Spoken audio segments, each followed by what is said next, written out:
नमस्कार, हेलो। मैं देवांकर सक्सेना। कुछ लोग जानते होंगे, कुछ लोग नहीं जानते होंगे। मैं रिफॉर्मर्स ऑफ इंडिया का नेशनल प्रेसिडेंट हूँ और मैं आज आपके सामने एक दरख्वास्त, एक अपील, एक रिक्वेस्ट लेके आया हूँ। जैसे कि आप जानते हैं कि वेस्टर्न कोस्ट ऑफ इंडिया पे अभी कुछ दिन पहले ही साइक्लोन तौकते ने हिट किया। इस साइक्लोन की वजह से जो वेस्टर्न कोस्ट है वहाँ पर काफ़ी नुकसान हुआ है। तो हमने ये डिसाइड करा कि हम एक मिशन इनिशिएट करेंगे जिसका नाम है मिशन एकत्व। इस मिशन का काम होगा to help the people living in those areas as well as helping the government there in to rehabilitating the people who have been affected by this cyclone. But problem ये है कि हम शुरू वहाँ से करते।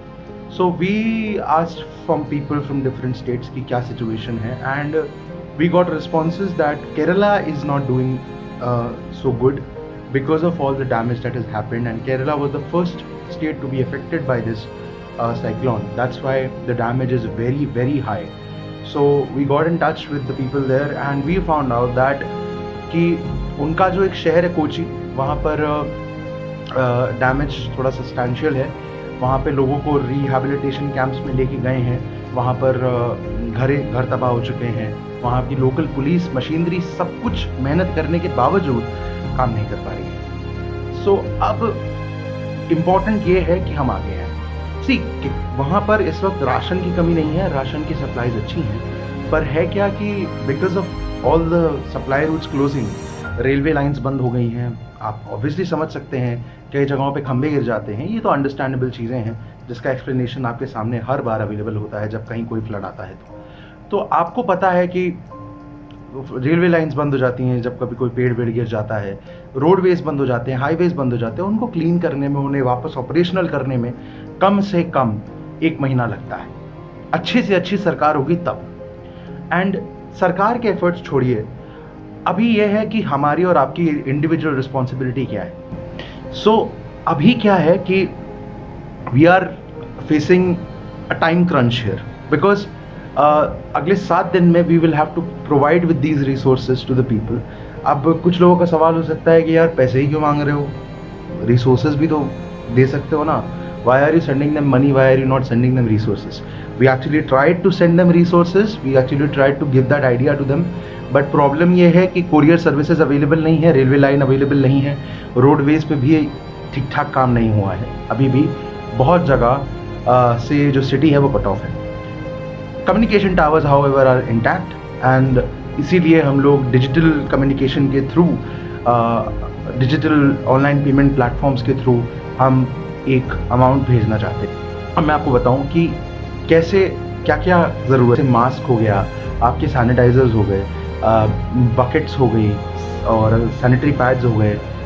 ये छोटी छोटी चीज़ें जो इंसान को नॉर्मली चाहिए रहती हैं वो हम प्रोवाइड करेंगे। इसका जो बजट एक्सपेंस है वो बहुत ज़्यादा है। हम तो बस उसका एक कहते नहीं छोटा सा पार्ट एक अपनी तरफ से प्ले करना चाहते हैं। और भी NGOs हैं, और भी एजेंसीज़ हैं, गवर्नमेंट है, नॉन गवर्नमेंट है, वो कोशिश कर रहे हैं कि वो अपनी तरफ से कुछ कैंप्स में मदद कर सकें। कोची में जो एक कैंप है हम उसकी मदद कर रहे हैं। कुछ 500 से 600 लोग हैं और हम चाहते हैं कि आप लोग इसमें पार्टिसिपेट करें। इस वक्त अगर आप वहाँ की फुटेज देखेंगे तो आपको पता लगेगा कि वहाँ पे जो कोची की पुलिस है वो भी प्रोएक्टिव वे में काम कर रही है।